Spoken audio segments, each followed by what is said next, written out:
Апсите новинар, бе, што ви е на вас?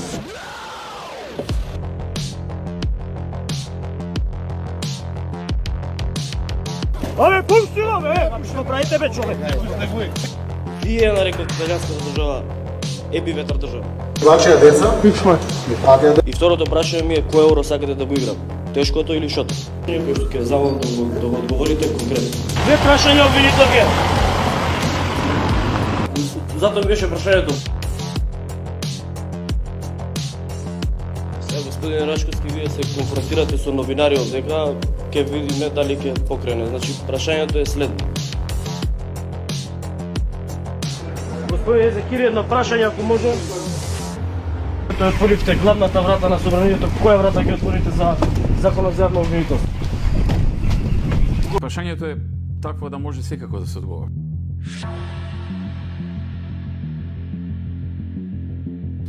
Бевте во Република Северна Македонија во петок, во сабота. Северна не сум бил, Македонија сум бил.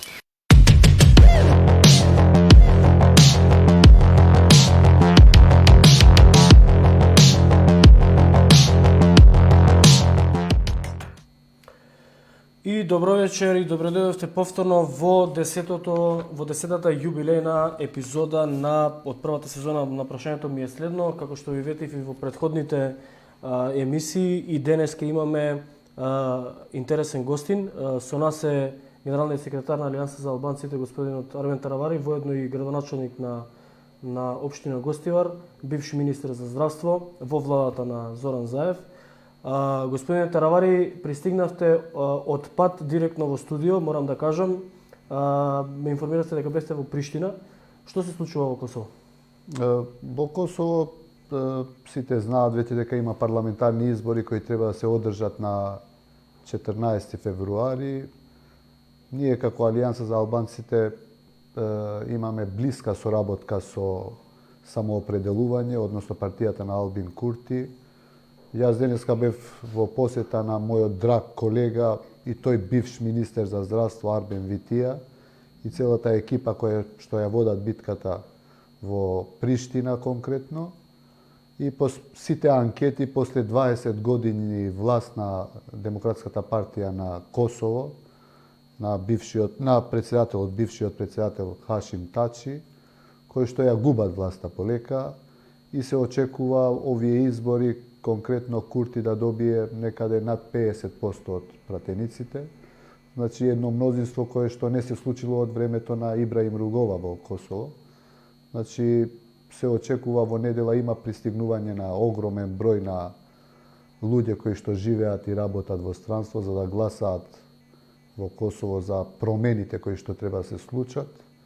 Таму ја мислам дека во недела ќе биде референдум и ќе се слави промената на една власт која што 20 години е слична како власта на Дуи, практично се работи за иста група на луѓе, поделени еден дел во Косово. Да, експозитура Македонија, експозитура Косово. Во Косово се викаат Демократска партија на Косово, во Македонија се викаат Дуи, иста група на луѓе, и после 20 години ви велам корумпирано работење во Косово и владење, после изгледа им доаѓа крајот. Се надевам да има нова влада и ќе има нова влада. Се надевам владата сама да може да ја составува господинот Курти, кој што е еден идеалист, човек кој што ги победи изборите и во 2019 година, меѓутоа со два пратеника повеќе од Демократскиот сојуз на Косово, и сега се очекува огромна разлика сами да ја направат новата влада.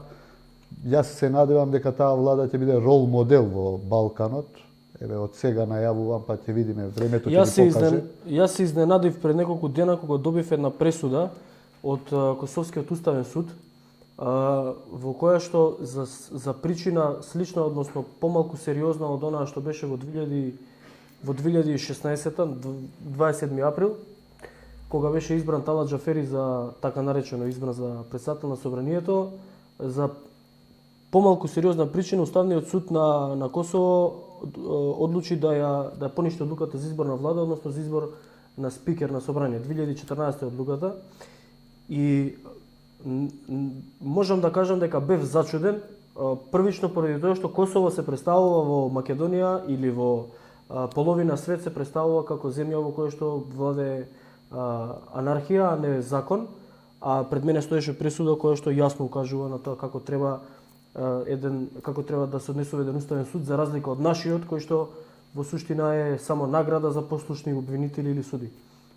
Во судството генерално во Косово функционира многу подобро од Македонија, дефинитивно, за жал многу подобро велам, меѓутоа не е како што треба.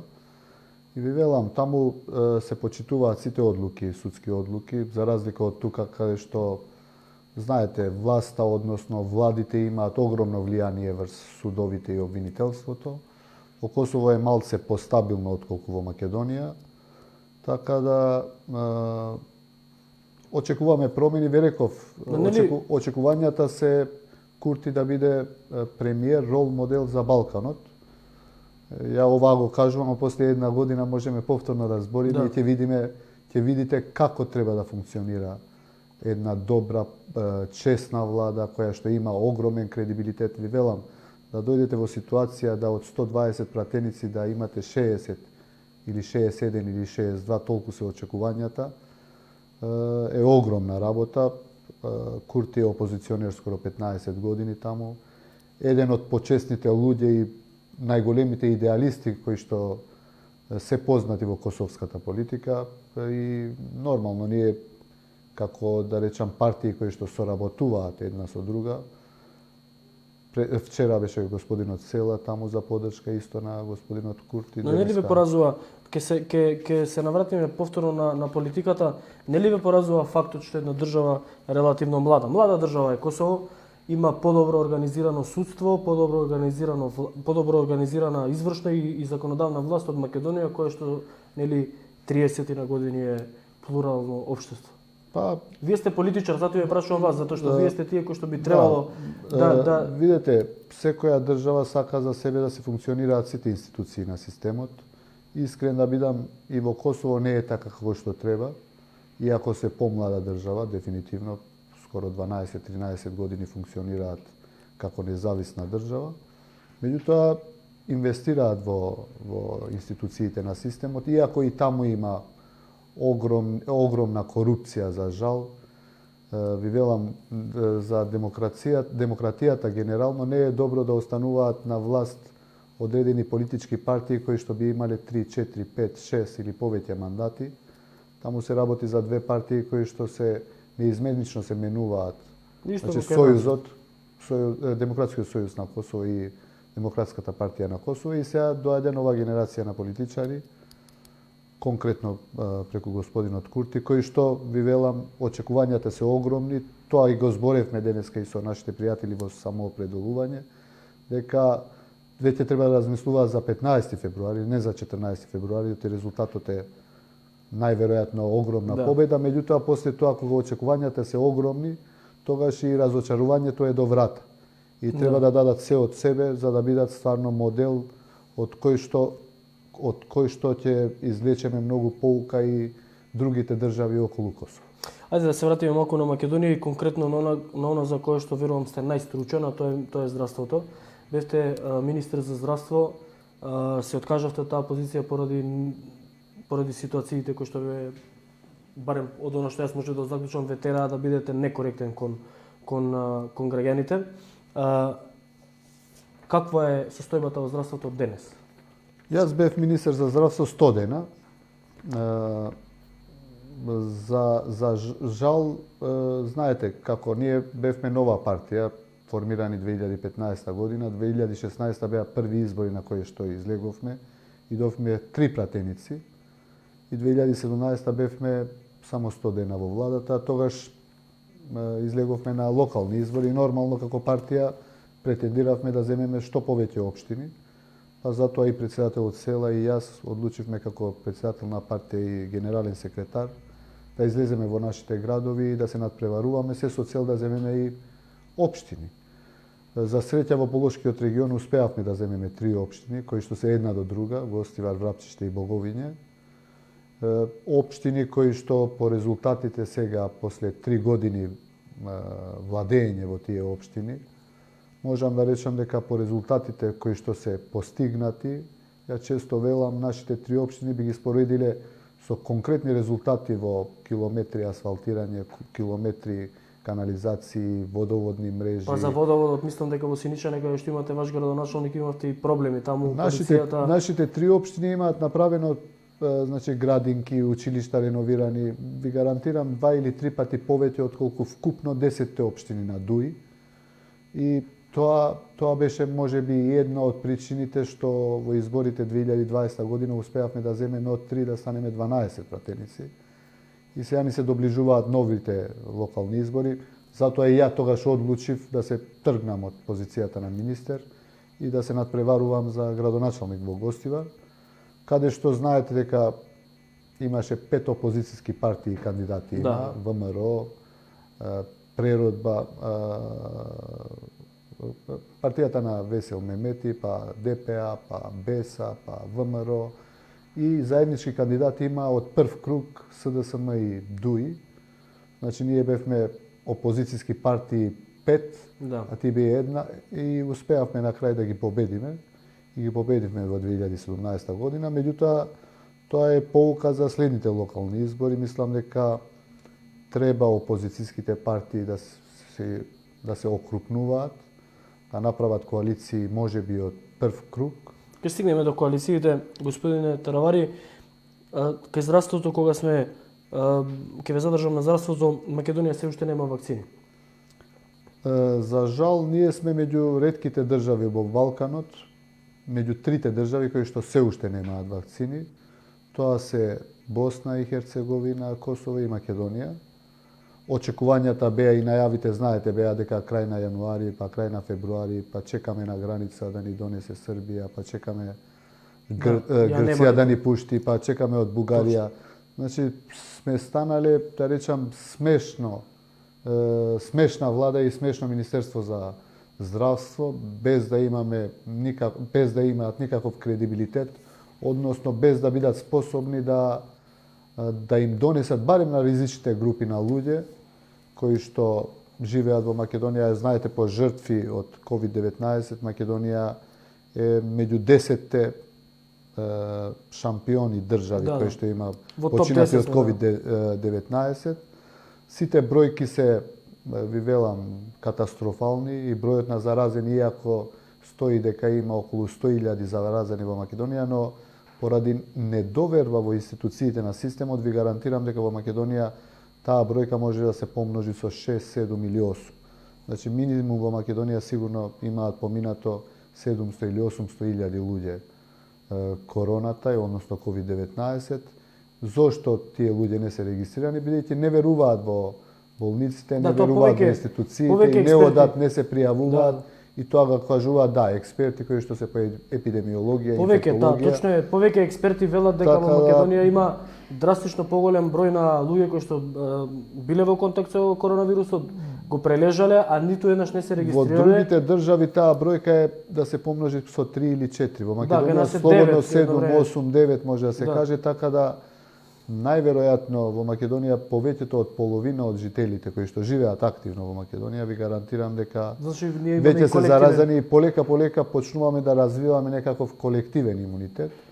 Меѓутоа, жалосно е тоа што навистина се наоѓаме во смешна ситуација да донесовме 2 фрижидера, се сликавме со тие 2 фрижидери дека ќе стигнат вакцините од... Да, тоа беше небулоза. 2 фрижидера се носат во Скопје, што останува за тие што се во Гевгелија, например. Како ги чуваат вакцините за тие? Ви велам, смешни сме со тоа што како постапува Министерството за здравство и владата.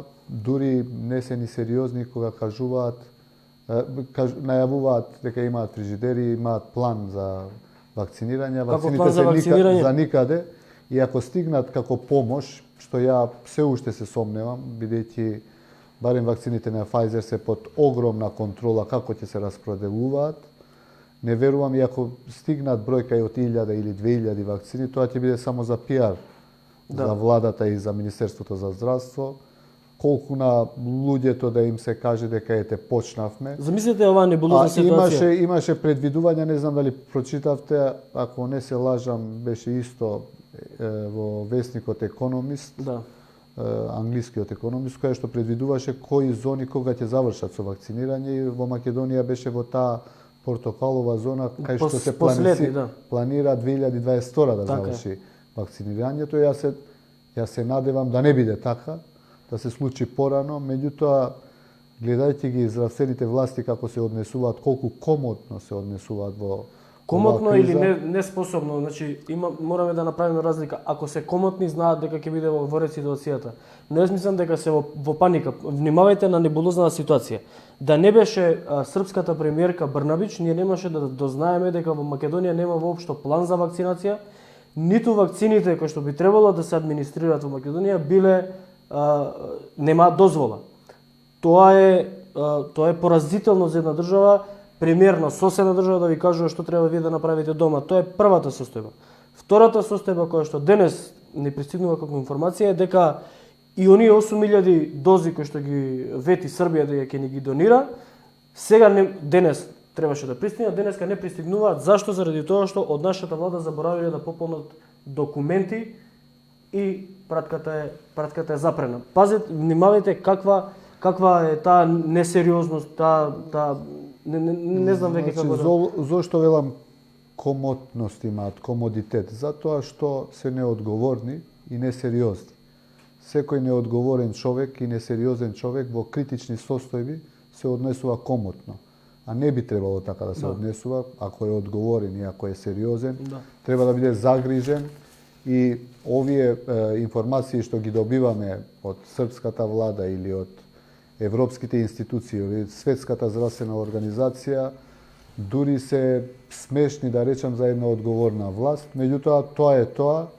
Јас се надевам како и секој граѓанин, не како политичар, како граѓанин на оваа држава, што поскоро да има вакцини и што поскоро да се започне со вакцинирање на барем ризичните групи, зборувам за повозрастните луѓе, кои што не ја прележале болеста и колегите, моите колеги кои што секојдневно упорно и одговорно работат со овие пациенти, меѓутоа и за другите граѓани на Република Северна Македонија кои што работат со клиенти, да речам по банките, по другите институции кај што имаат секојдневна комуникација со повеќе луѓе, барем тие да бидат заштитени. Господине Теравари, знаете дека немате обврска согласно договорот од Преспада да користите придавката Северна во името Македонија кога сте на домашен терен?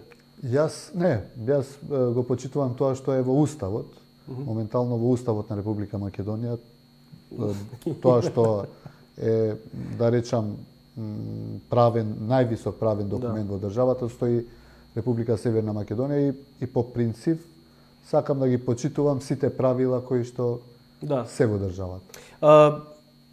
Ќе ве задржам уште едно прашање, имав во врска со корона пандемијата. Руската Федерација прва беше која што најави помош за Македонија во вакцини. Зборувам Спутник В или Спутник 5 како ја велат. Спутник 5 доби највисоки признанија за најефикасна и најбезбедна вакцина. После мислам она на AstraZeneca, ако не се лажам, ова е втора. Македонската влада одби таа помош. Ако денес ни достават дози вакцини, руски вакцини, би се вакцинирале со руска вакцина? Јас би ви кажал дека генерално ја сакам медицина базирана на докази.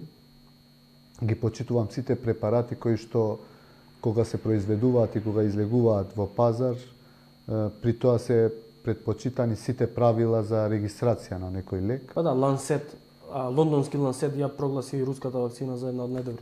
Во ред, според мене по бројот на испитаници, прва е и во најголем број на испитаници е направена вакцината на Pfizer, потоа на AstraZeneca, потоа е кинеската, потоа е Спутник. Јас сум секогаш приврзаник на тоа да во пазарот ги има сите. А луѓето да бидат информирани, да ги кажат што се предностите, недостатоците, да се дадат основни информации на колку пациенти е тестирана едната, другата, третата и четвртата. И после граѓаните по информациите што добиваат од нивните матични доктори, од тоа што ќе прочитаат, да одлучат сами од која вакцина би се вакцинирале. Според мене, ја мислам дека на најголем број на испитаници е вакцината на Pfizer и за мене таа е според мене. Но ние дискутираме Јас сум како- лаик за тоа, Да. иако јас сум доктор, меѓутоа не сум инфектолог, не сум Инфектолог, вирусолог. Ја предпочитувам дека по медицина базирана на докази, барем иако беше побрза постапка донесена вакцината, ја верувам највише во таа вакцина. Но ние Искрено ова не правам реклама на некоја вакцина, Не. едноставно јас верувам како човек на таа вакцина највише. Но ние дискутираме како во Македонија да ги имаме сите вакцини, па сега можеме да бираме од која сакаме, ние немаме ни една, камоли ба руска или кинеска или американска, неважно, ние немаме. Идеална позиција би било кога би ги имале сите Сите. 4 вакцини, Да. па граѓаните да се одлучат од која сакаат да се вакцинираат. Но ние ги немаме сите, коментиравме како оваа влада е неспособна или неодговорна, да речем, во делот на справување со пандемијата.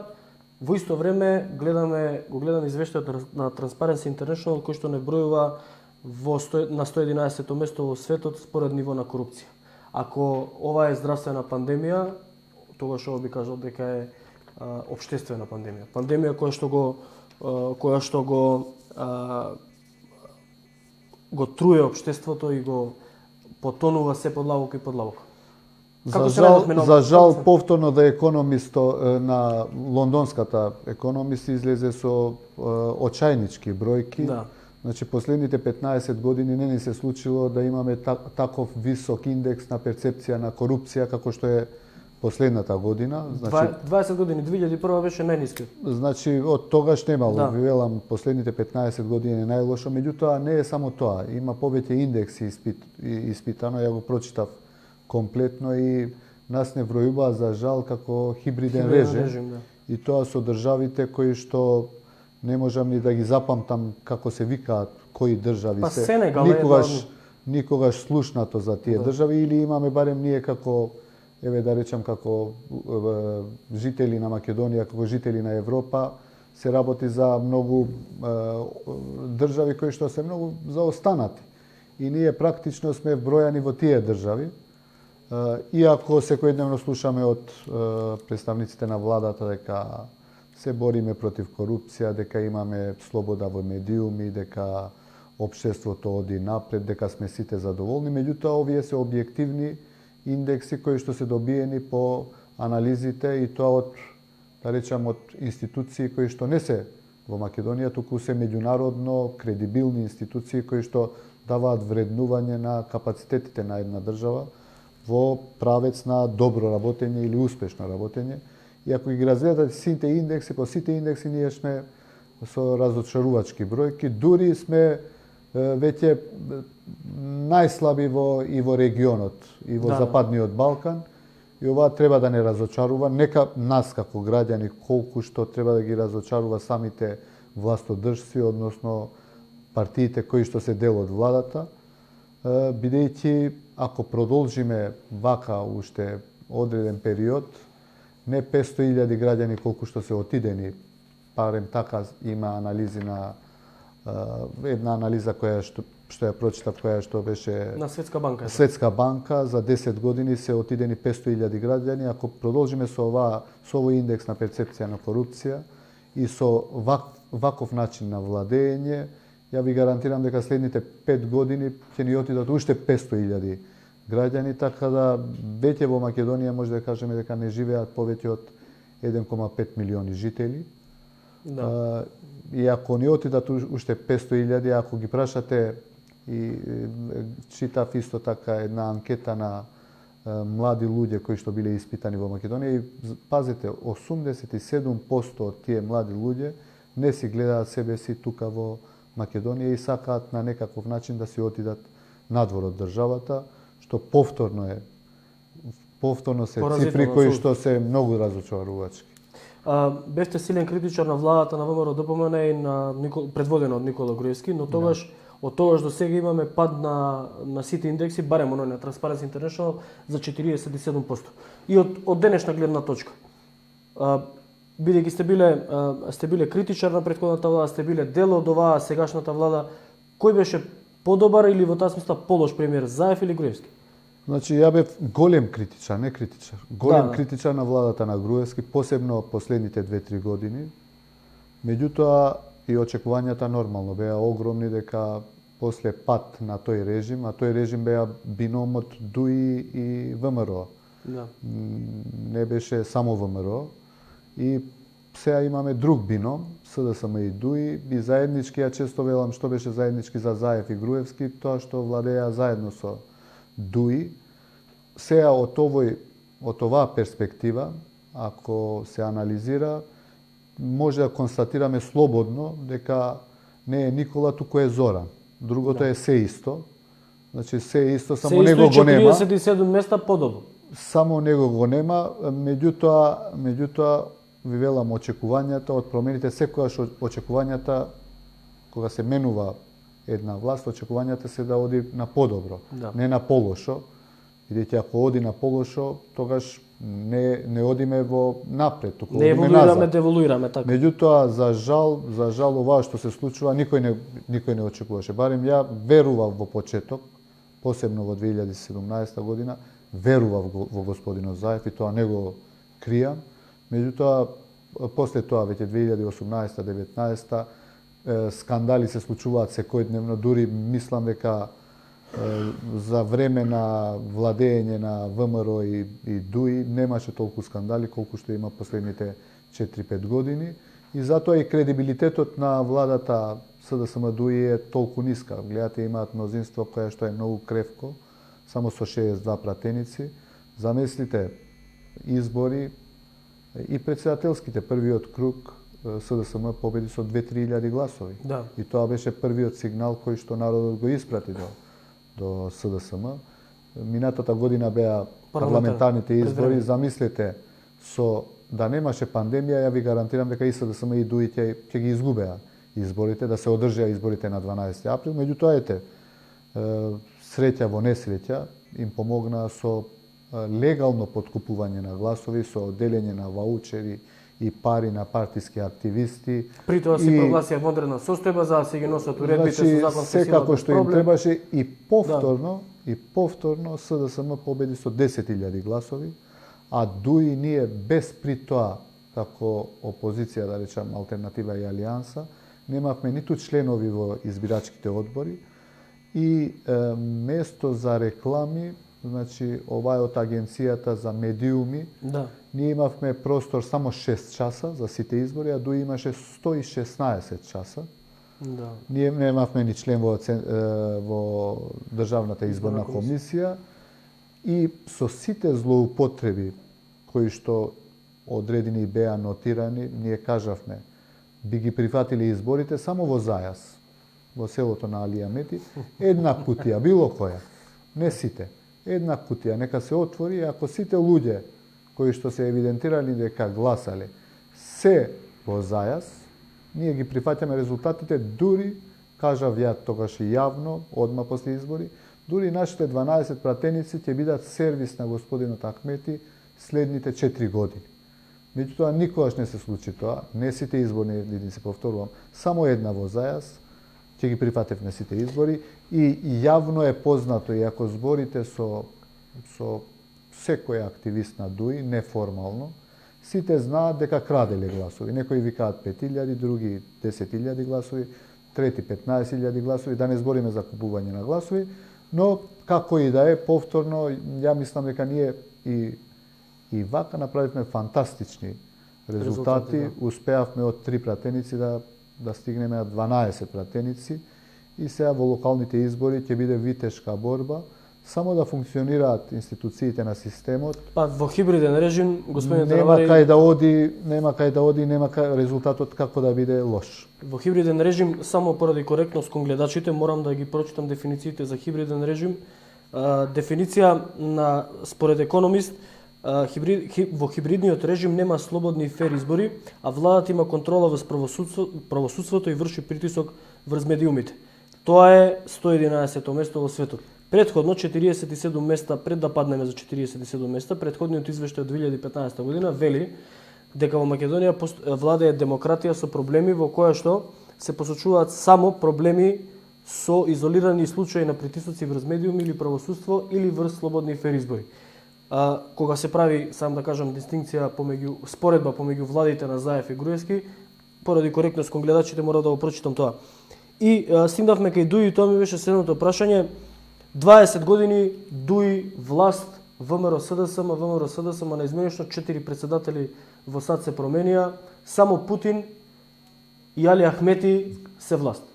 Да. И никогаш Али Ахмети или Дуи не биле предмет на кривична истрага, не биле предмет на распити, никогаш ништо лошо не сториле.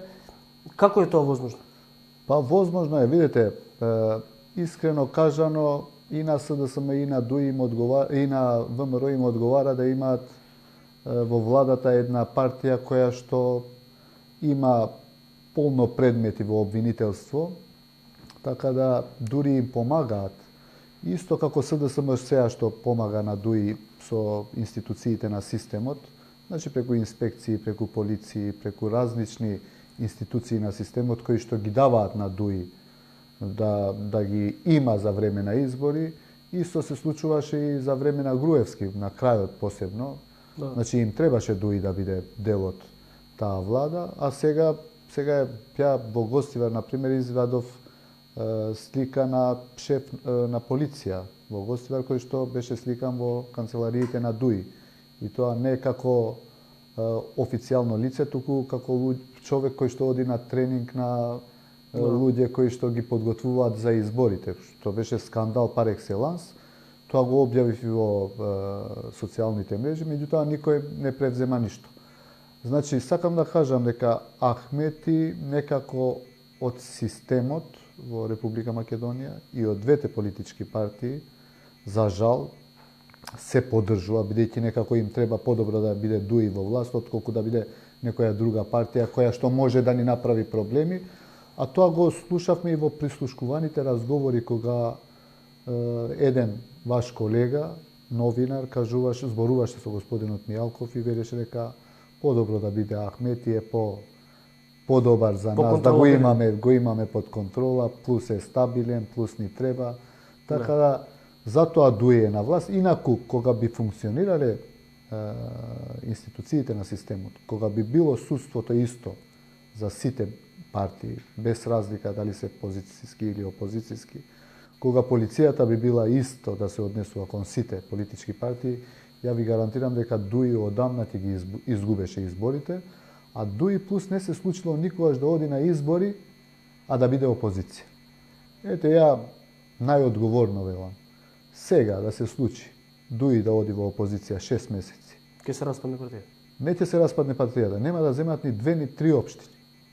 Значи, толку им треба на нив 3, 4, 5, 6 месеци да останат во опозиција и ќе ги снема како партија. Ќе земаат 3, 4, 5 пратеника. Меѓутоа, власта ги држи повторно следните избори да ги победат. Јас сум оптимист сега, бидејќи ќе имаме и медиумски простор повеќе и како политичка партија веќе добиваме од буџетот одредени материјални средства кои што ни помагаат во функционирањето, плюс имаме член во Државната изборна комисија. Јас се надевам дека, ви велам, ако се направат добри комбинации во смисла на предизборни соработки на одредени политички партии, ние без никаков проблем би победиле голем број на општини. Ви велам, во Гостивар јас бев кандидат на Алијанса за албанците, а од друга страна имав заеднички кандидат на СДСМ и ДУИ од прв круг. И нормално е дека е тешко да ги победиш. И вака се случи во изборите 2017 година. ВМРО беше сама, Алијанса сама, БЕСА сама, ви велам, плюс 3-4 сателитски партии кои што беа околу ДУИ сега функционираат како патарици на ДУИ.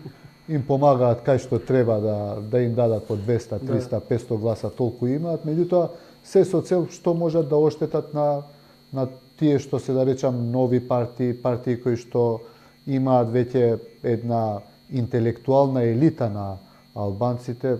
Впрочем, ако ги гледате и нашите пратеници во парламентот, кои што се ниедна политичка партија на албанците последните 30 години немала по-квалитетна и појака пратеничка група. Ако ги слушате и ако ги следите нивните говори во парламентот, ја мислам дека ви велам таа интелектуална елита која што успеавме да ја собереме овие 5-6 години. Меѓутоа, знаете како, вие со тие интелектуалци за кои што сте потрошиле време да ги убедите да бидат дел од нашата екипа и тие после да зборат со други луѓе и така да се собираат 82.000 гласови. Од друга страна имаш политичка партија која што ги купува гласовите или ги полни кутиите. Ти убедуваш со аргументи, со факти, со влијателни луѓе. Од друга страна имаш противник. Од друга страна имате господине Теравари политичка партија која што е на власт и која што создава, според мене, ја создава перцепцијата за албанците во Македонија. За жал, Дуи создава една перцепција дека албанците во Македонија се иредентисти, имаат територијални претензии, бараат федерализација. Тоа е реториката која што ја користи Дуи. И вие барем според мене, вие имате таков еден проблем, како етникум зборувам, имате еден таков проблем затоа што 20 години Дуи дозволивте да биде власт, не зборам за вас сега, зборам за целиот етникум, да биде власт, при тоа од изборен циклус во изборен циклус да се подгреваат меѓуетничкиот соживот, да се подгреваат тензиите, а на последните избори па и да се ветува да е подобар живот. Гледаме од подобриот живот, јас не видов дека, например, бевме во Синичане, јас не видов дека таму Дуи застана и се обиде од позиција на власт да му помогне на вашиот градоначалник да обезбеди водовод за жителите на Синичани. Напротив, заменик министерот на МВР испрати таму специјални единици да го чуваат багерот, да ги бркаат граѓаните. Како се случи тоа, оваа власт, оваа гарнитура да биде толку долго на власт? Значи, имаат едно заедничко, ќе одговорите па ќе... Значи, дежаву е тоа што го гледавме во владите, да речам, на Груевски и Ахмети, нели, пред избори секогаш се кара. Да, тоа беше фикс. И едниот почнуваше со национализам и другиот одговараше. Први 2 месеца пред избори, после избори седнува и за 2 сата се договараа за новата влада. И исто се случува се истиот филм, реприза, само сега не е Никола Вивеламе Зоран и истата приказна. 2-3 месеци пред тоа ќе си кажат еден на друг дека овој испокраде со криминалци не правам влада. Другиот ќе каже дека со човек од Струмица кој што знае само пиперки да пече и не знам што, и после ќе седнат и за пола ден ќе се договорат. Значи, видете, Заев имаше огромен број на материјали кои што беа компрометирачки за Али Ахмети. И вие ги гледате сега што се објавуваат одредени материјали дека Заев кажува јавно дека го штедел, што штител Ахмети, не ги извадил основните работи, меѓутоа и тоа што ги извади можеби 1% или 0,5%, и таму имаше многу компрометирачки материјали за кои што барем требаше да има некаков предмет за некој функционер од Дујот. И не е нормално 20 години Али Ахмети да имал функционери и ниеден од нив да не сгрешил никогаш. Значи ние треба тогаш да ја чуваме Дуи како политичка партија која што нема да се случи веќе идните 100 години, да не сгреши никој од нив. Меѓутоа, Маđар Телеком имаше материјали, имаше и сведоци. Дури имаше епилог случајот во Њујорк. Во Њујорк имаше на арбитража. Не верувам во Њујорк да е било нешто фалсификата овде. Ништо не се докажа, ништо не се кажа за Маđар Телеком. Што се случи, како се случи, кои беа луѓето. Барем граѓаните треба да знаат што се случило. Точно. Потоа, земете го пописот 2011 година. Значи, и таму имаше одредени суми на пари, одредени договарања за продавање и менување на гласови, полнење на кутии и повеќе полно други скандали. Или сега, кај што е Мавровка објектот, се градеше, нели, не се знаеше, еден месец не можеа да најдат кој го гради објектот кај Мавровка за да сруша. Па потоа не може уште еден месец да најдат кој ќе го сруши. Се плаша. И повторно сега гледаме, таму се гради друг еден објект на истото место. Значи, и полно други материјали кои не ми текнуваат сега. И барем за еден функционер на Дуи да имаше еден судски завршен случај. За ниеден од нив. Што зборува ова? Каква е пораката до обичниот граѓанин? Како што има една реклама на К15, кога запира полицаец некој член на Дуи и вади членска книжка Членска на ДУИ, книжка, вели да. ова и возачка, и лична карта, и пасош, Пасош и се, да. и ако треба и лиценца за убивање. Да, Никој не одговара. Вие знаете, се случува често да пукаат луѓе меѓу себе во Сараево, Чај, Во Чај, во да. одредени регии. Тие се активисти на ДУИ, кој одговара од нив? Утредента нема ни записник од Записник, полиција да, дека точно. се случило Точно. тоа. Луѓето ни кажуваат, ни известуваат, после проверуваме во записниците и во дневниците што ги има во во билтените, полиција. да. Во билтените нема никаква информација како да не се случило. Значи, Иако истите тие ова- активисти на ДУИ потоа се снимаат и се фалат и се објавуваат на социјалните мрежи, дека никој не им може ништо. никој ништо не И има. ова е, верувајте, ова е разочарувачки за еден граѓанин на Република Македонија кој што живее тука и кога гледа дека институциите се селективни, некој што украл 15 кебапчиња е 6 години во затвор и некој што убил човек слободен е или како беше пајакот Да, полицајката Полицајката дури се удрила сама. сама се удрила, значи Да. се случува вакви ситуации кои што се смешни, меѓутоа верувајте, тоа е огромно разочарување и тоа е една од главните причини за кои што луѓето бегаат од Република Македонија и одат во Го споменавте, печалба. го споменавте Сашо Мијалков, зборувавте за една бомба помеѓу Сашо Мијалков и мојот колега Драган Павлович Латас, во која што се зборува за Али Ахмети. Еве го и господинот Мијалков. Зоран Заев 3 години водеше кампања дека ќе го затворел, ќе му се судело и не знам што. Како беше бројчаникот? Бројчаникот ќе го ставел, така ќе ги врателе парите и го видовме ова лето го видовме господинот Тартан Груби на кафе со началникот. Началникот влакно глава не му фали, Зоран Заев. Бројчаникот го заборави, на што се должи па и ова сега да речам се реваншира некој од ДУИ, му се реваншира на началникот па го штити. Не, ова е јасно, сега веќе тогаш не знаевме, меѓутоа сега е се јасно дека после формирањето на владата 2017 година и господинот Ахмети успеа да го бајпасира делот ВМРО, меѓу кои беше и Мијалков, Да. и групата околу Мијалков, кои што денеска впрочем се јавуваат како фракција во ВМРО. Практично, ја мислам дека господинот Ахмети успеа со Мијалков да ги земе 8 пратеници, сигурно има некаков дил меѓу нив да ништо не се казнуваат и стварно само поминуваат роковите на одредени предмети кои што имаше за одредена група околу Мијалков, кои што сега организираат и конгрес на ВМРО, ако не се лажам, на 25 март, така да тоа е сценарио кој што и дете од 3 години ќе гледа,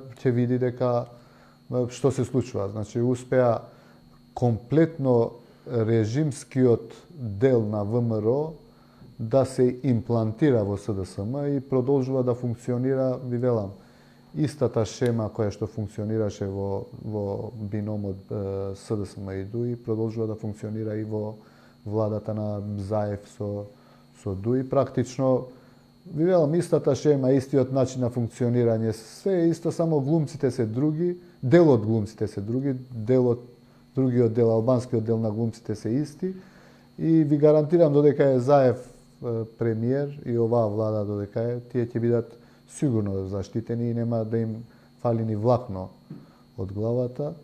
За жал и ова е повторно огромен удар врз демократијата и врз очекувањата на луѓето и не случајно затоа и го губи кредибилитетот Заев и СДСМ. Практично соработката со Мијалков и со Тодоров и со градоначалникот на Кавадарци, значи тие се вие знаете, колегата Митко мене ми е пријател. Океј, тоа бе супер како градоначалник, меѓутоа често некогаш ми велат не е во СДСМ, како не е во СДСМ, СДСМ организира трибина во Кавадарци, Митко Јанчев во таа трибина и сега Говорник, да. не можеме да речеме дека не е во СДСМ. Без разлика, тоа е негова определба и тој мисли дека треба да биде таму. Да. Ќе видиме сега што ќе се случува, меѓутоа се е јасно веќе од оваа перспектива ако се анализираат работите. Неблагодарно е да ве прашувам за да коментирате друга политичка партија, во случајов ВМРО ДПМН, ако сакате искоментирате, ако не. Еве, го споменавте Конгресот организираат, оваа групација на Мијалков организира Конгрес за промена на Христијан Мицковски. Јас Јас не би не сакал... би можел да коментирам ништо друго, да анализирам на ниеден друг начин да анализирам таа постапка, освен дека сега пред избори, се гледа, анкетите се јасни кој како, кој губи, кој добива поддршка пред локални избори. Не гледам друга логика, освен тоа дека тие од мериот добиваат нарачка, овие извршуваат за да се намали кохезијата внатре во МРДПМН. Видете, ја не би сакал да влезам во внатрешни работи на ВМРО и Затоа да реков анализирам. неблагодарно е, да. Меѓутоа, ја мислам дека релативно добри резултати имаше во изборите 2019 и 2020 ВМРО. Ви велам, првиот круг председателски изгубија за 2-3 гласа, после сите албански гласови, вклучувајќи и Алијансата, гласа за... И ние ги оставивме сами членови да одлучуваат, меѓутоа повеќето поради позитивните ставови на Стево Пендаровски гласа за него и тука беше разликата.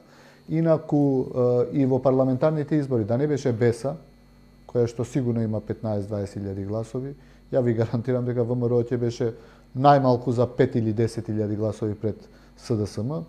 Меѓутоа, повторно, тие се внатрешни работи на ВМРО, во кои што не сакам да влезам. Меѓутоа, одредени работи се очигледни дека сега кога владата има, да речам, мнозинство која што е многу нестабилна, и нестабилна, и внатре нестабилна, каде што се гледаат огромни незадоволства во повеќето помали партии, оти им е ветено многу и е порачано многу малку, и се гледаат одредени можности за одредени пратеници, можеби и да направат некакви движења или да се откажат од владата, и нормално што ќе се прави во таква ситуација? Во таква ситуација ќе се обидат две работи.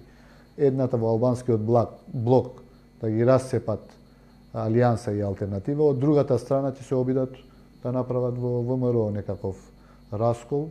Ја не знам како, не сакам да влезам во внатрешни анализи на друга политичка партија.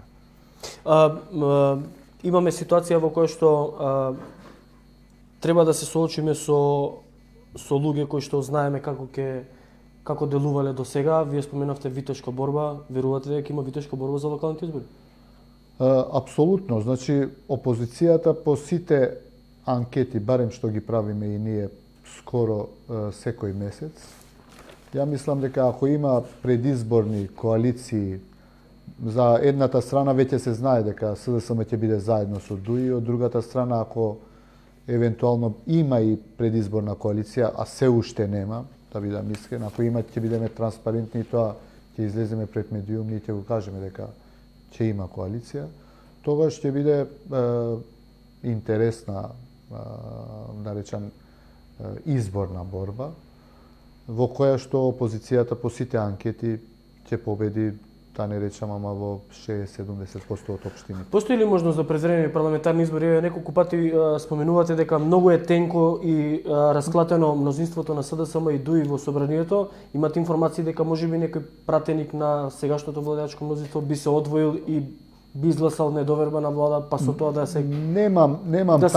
владата? Немам таква информација, меѓутоа нормално ние комуницираме со сите политички партии како политичка партија и со неколку од пратениците кои што се членови на оваа владино мнозинство, оваа парламентарно мнозинство, се гледа дека имаат огромно разочарување од функционирањето на владата.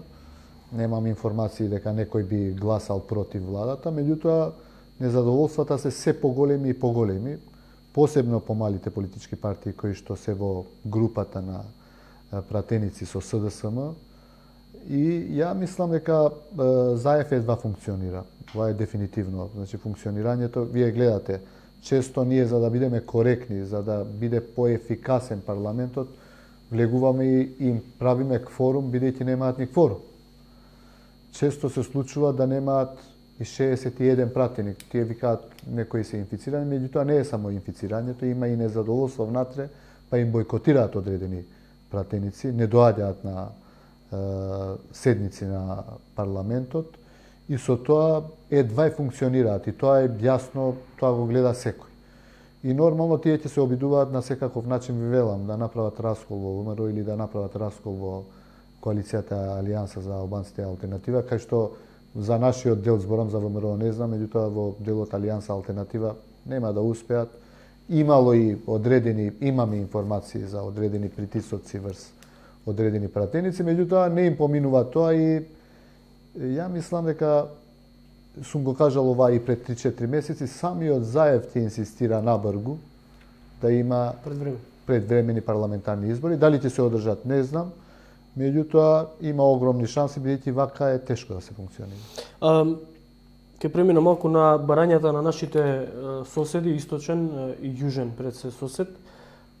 Ако утре, да речеме, мнозинството македонци решат да излезат на улица и да протестираат против договорот со Бугарија, би излегла ли, би повикала ли Алијанса за албанците, би ги повикала ли и албанците рамо до рамо со македонците да се борат за достоинството на македонецот, за неговото име, за неговата историја, култура, минато?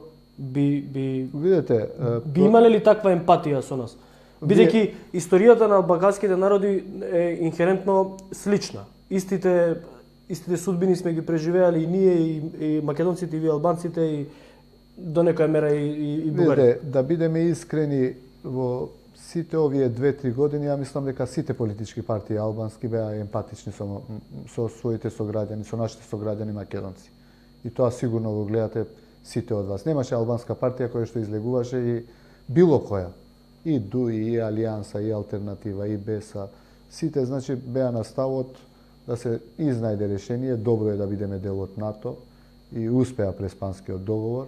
Меѓутоа, при тоа, пазејќи да биде што помала штетата, односно македонците да не се осеќаат лошо. Исто и со договорот со Бугарија, ја мислам дека сите политички партии албански, значи не инсистираат, не вршат притисок, ги оставаат во повеќето случаи дури ги супортираат македонците на најдобар можен. Би било нелогично албанска партија да не ги поддржува македонските партии во преговорите со Бугарија, особено што и албанското население во Македонија било под напад на фашистичките налети на Бугарија. Затоа зборувам, јас многу пати сум слушнал. Ја обично не зборувам за историја, зборувам за иднина. Ја мислам дека полека Македонија со вклучување во европската, со започнување на преговорите со Европската унија, ќе има една перспектива која што би била позитивна за повеќе млади луѓе да не избегаат од државата, да има повеќе инвестиции.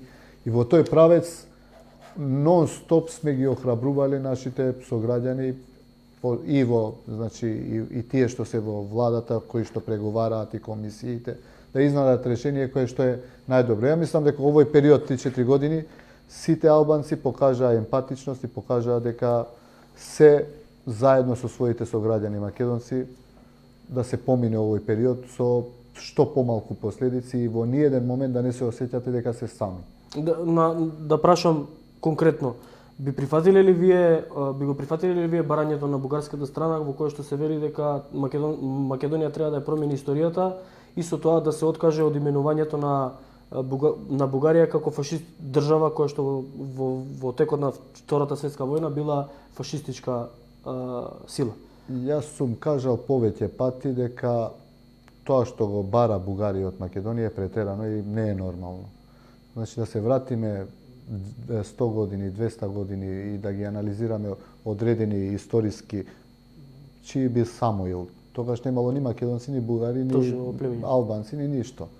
Така да се анализира или Гоце Делчев има и во Европа, ако одите, има повеќе особи кои што ги осеќаат за своји повеќе држави и не е ништо спорно. И да се влезе и да се стави во позиција некој од народите, конкретно македонскиот народ, да рече дека Гоце Делчев не е македонец. Ја мислам, мене зборам лично како таравари, не ми изгледаат нормално и сум го кажал неколку пати ова. Тоа би било како на французите да им можат да се изнајдат решенија и тие како што го гледаат Гоце Делчев, нека го честуваат или го почитуваат или нека го стават во својата историја и македонците така како што го гледаат. Знаете како, таа историја никогаш никој не може да најде решение. Ја ви велам, многу малку сакам да гледам назад, повеќе сакам да гледам напред.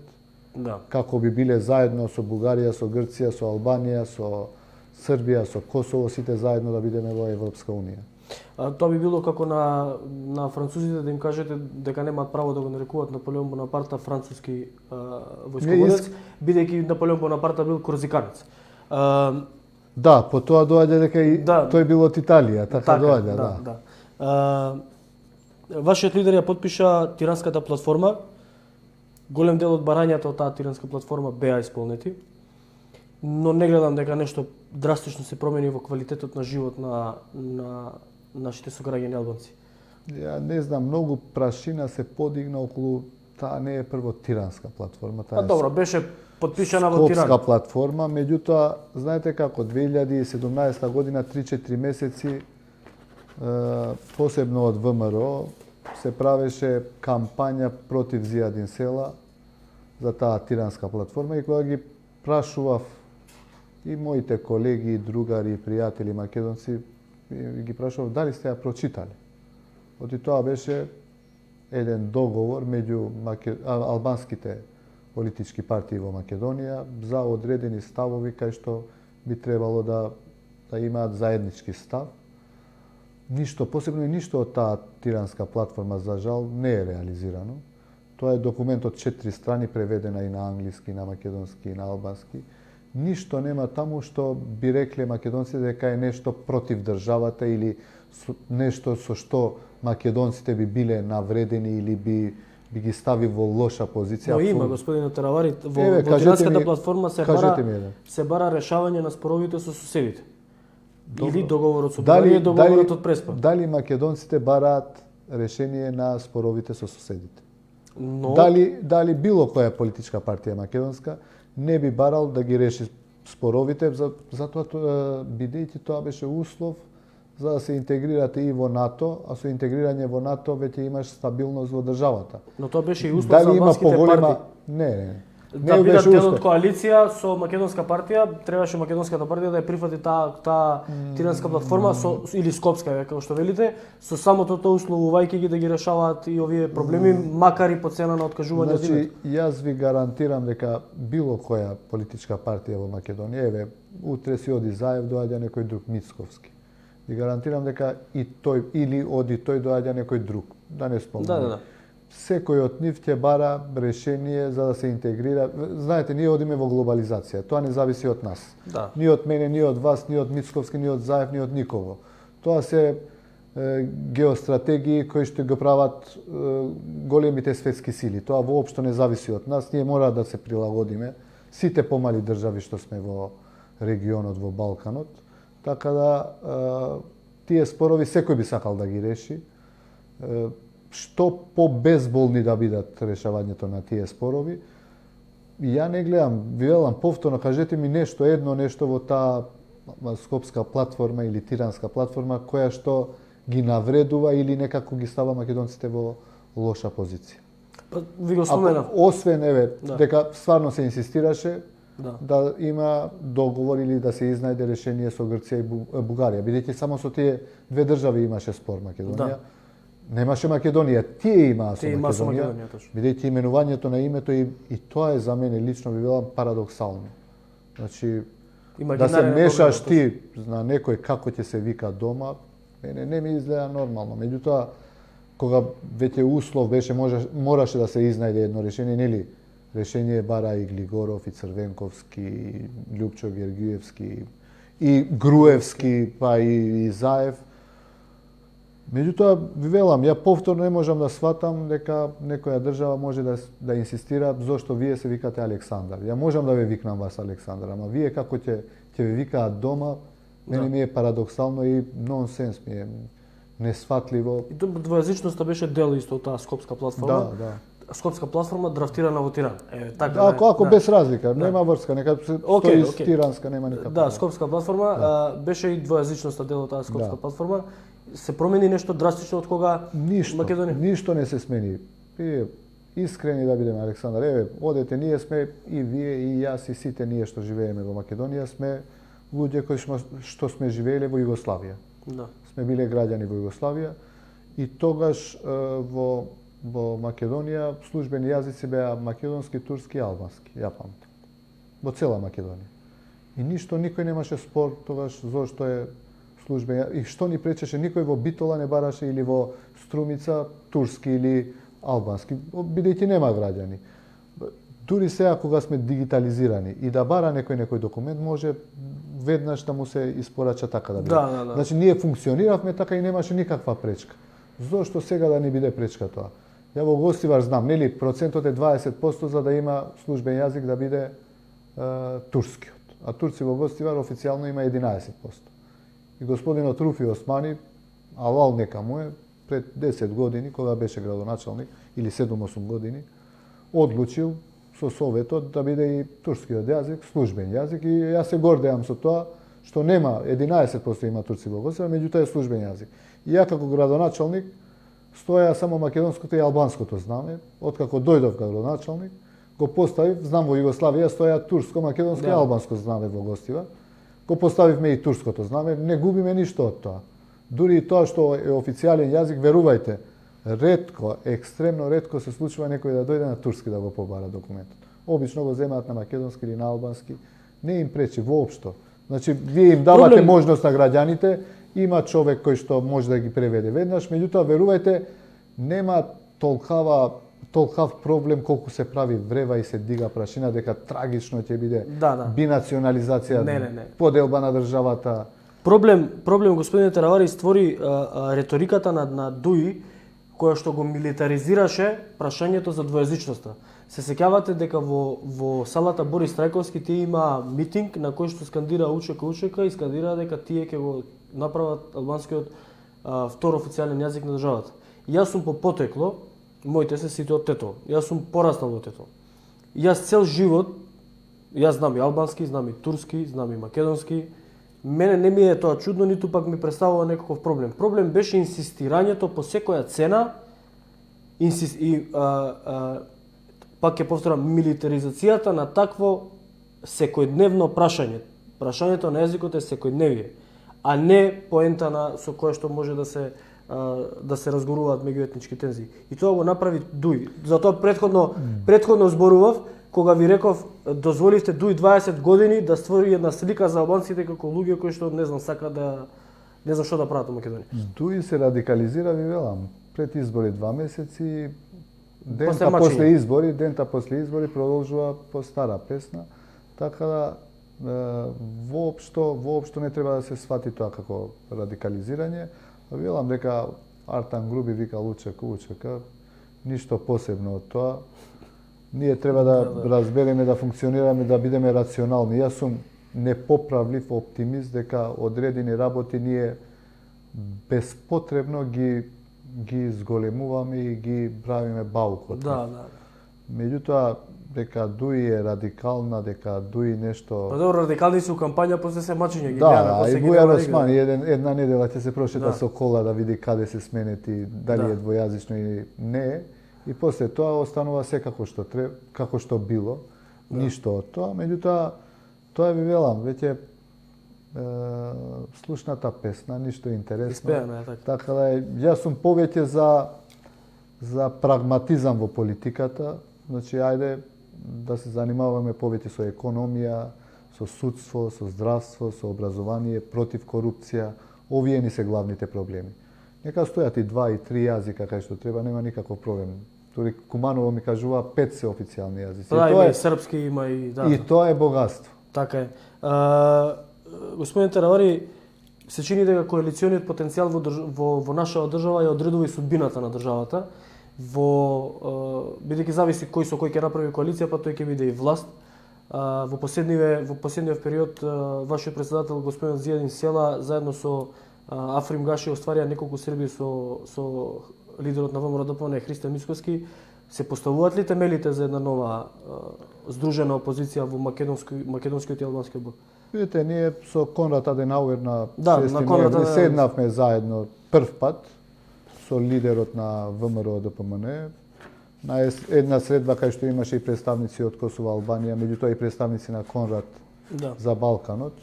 Беше конструктивна средба и ВМРО и Алијанса за албанците и Алтернатива како десничарски партии за понатаму и така се викаше. Средбата беше наречена како изградба на мостови на соработка помеѓу десничарските партии во регионот. Така да тоа е и логично ако веќе гледаме дека ВМРО полека одредени кадри поради кои што сметавме дека ВМРО е режимска власт, полека ги гледаме се блиски до Заев и структурите Да, на ги реков СДСМ. тоа преска импрегнирани во. Да, и имплантирани во СДСМ, да, и функционираат и шемата, нивната шема продолжува сега во СДСМ.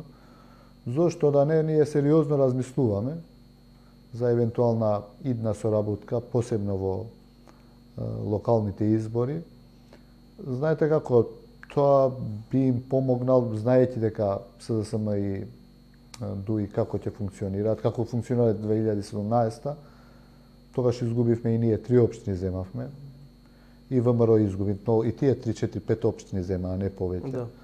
Сега треба евентуално, меѓутоа ќе биде тоа транспарентно ако го направиме, ете од сега јавно го кажувам, ако одлучиме да соработуваме, а тоа ќе одлучнат Централното собрание на партијата, сигурно и во ВМРО ќе одлучат нивните партиски тела, ќе седнеме и ќе кажеме пред граѓаните, ние сме договорени, Алијанса, Алтернатива и ВМРО евентуално, сме договорени за ова. Пред тоа сите овие одлуки се поминати во партиските тела и вака ќе излеземе на избори. Значи, да не биде како СДСМ и ДУИ се караат 1 месец, 2 месеца пред избори, Да. после за избори излегуваат заедно, после избори се како да се иста партија. Да. Така да, ако сакаме да направиме добар резултат, ја мислам дека овие локални избори најверојатно, нормално сите ќе се излеза со своји кандидатски листи на советници посебни, меѓутоа како коалиционирање не исклучуваме и со некоја турска партија, и со некоја ромска партија, и со македонска партија, и по сите анализи што ги гледаме, барем за сега како функционира, шансите се огромни да се воспостави некаква соработка. Ви велам, ова не е дефинитивно. Прво мора да помине низ партиските тела и после мора да излеземе и да бидеме поинаку, да кажеме пред граѓаните дека ние одлучиме, вака ќе продолжиме. Или се одиме сами.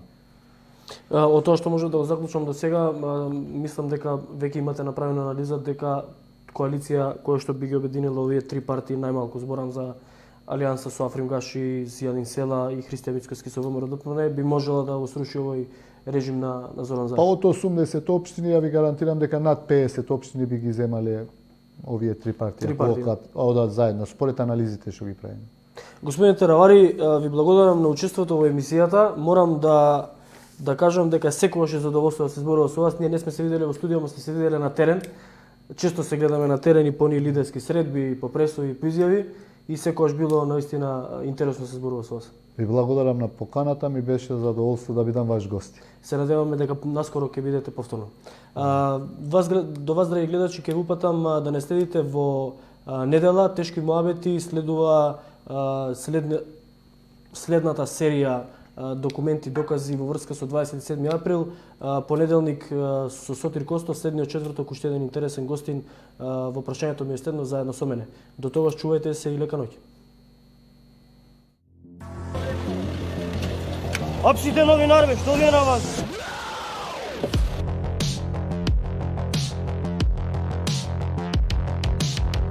Абе, пусти го, бе! Што правите, бе, човек? Вие нарекот италијанската држава еби ветар држава. Вашија деца? И второто прашање ми е кој евро сакате да го играм? Тешкото или шото? Кој што ќе замолам да го одговорите конкретно.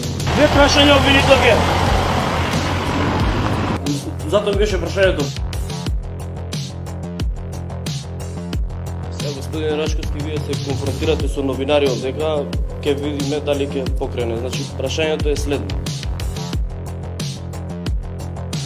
Господин Езекири, едно прашање ако може. Тоа отворивте главната врата на собранието, која врата ги отворите за законот за јавно обвинителство? Прашањето е такво да може секако да се одговори.